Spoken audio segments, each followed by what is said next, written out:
Phebe Stark had an uncanny ability to make the impossible happen, and she wasn't about to let someone else's inability change that.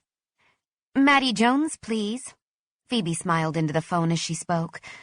People could hear your attitude through the phone, and Phebe needed a miracle if she was going to salvage the day. "This is Maddie Jones. How may I help you?" a woman's voice answered after the first ring. If anyone could help Phebe, it was Maddie, the chief zoning officer's executive assistant. "Maddie, it's Phebe Stark. How are you?" "Phebe, I'm good. I didn't think I'd hear from you until tomorrow's board meeting." "That's actually what I'm calling about." Phebe allowed her smile to fall. She wasn't a woman who typically used emotion to plead her case. Today, she needed the big guns. "My proposal to the board is scheduled for 10 o'clock tomorrow morning, but I'm using a new engineer on this project. He's not used to such a tight timeline, and I cannot be 100% certain that I will have my plans in hand. I would never want to disrespect anyone's time by showing up unprepared. Is there any chance I can reschedule?" There was a pause. Some papers rustled on the other end of the line. "Oh, Phebe, I'm so sorry. We're booked solid tomorrow, and the board won't meet again until next month." Phebe groaned into the phone, a sinking feeling sliding down the length of her. "That won't work, Maddie. Is there any chance I could switch with someone? Maybe for a spot later in the day? Anything, really. My supervisor is already on me about this project. It's taken so much longer than we had planned." A long sigh, more shuffling papers. Phebe held her breath. "Phebe, I know the board has jerked you around over this rezoning. Tell you what, the board has an administrative meeting scheduled for Monday.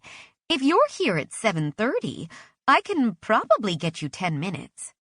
"Next Monday?" Phebe half gasped, unable to believe her good fortune. "Yes.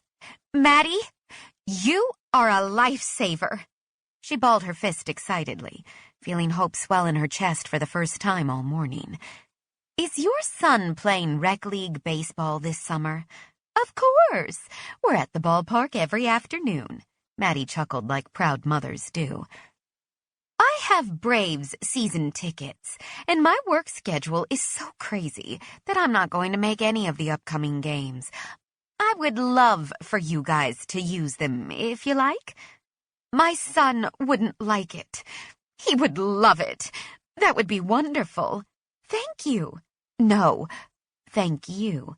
I'll bring them with me next Monday morning. We'll see you then, Phebe." With a smile that probably wouldn't wipe off her face for the rest of the day, Phebe Stark hung up the phone and considered herself one lucky girl. She played big boy ball in a grown man's world. But what most men failed to understand was that female support staff were typically the ones who made things happen. Scheduling meetings, shuffling papers, answering phones. It was a secret sister society of sorts, one into which few men were granted access. Phebe pushed back against her padded office chair, swiveling away from the gleaming desk as relief loosened her shoulders for the first time all morning. From her sleek office on the 41st floor, she could almost see the dilapidated block of buildings that would become her career cornerstone. She strode to the window and shielded her eyes against the warm morning sun, taking a closer look.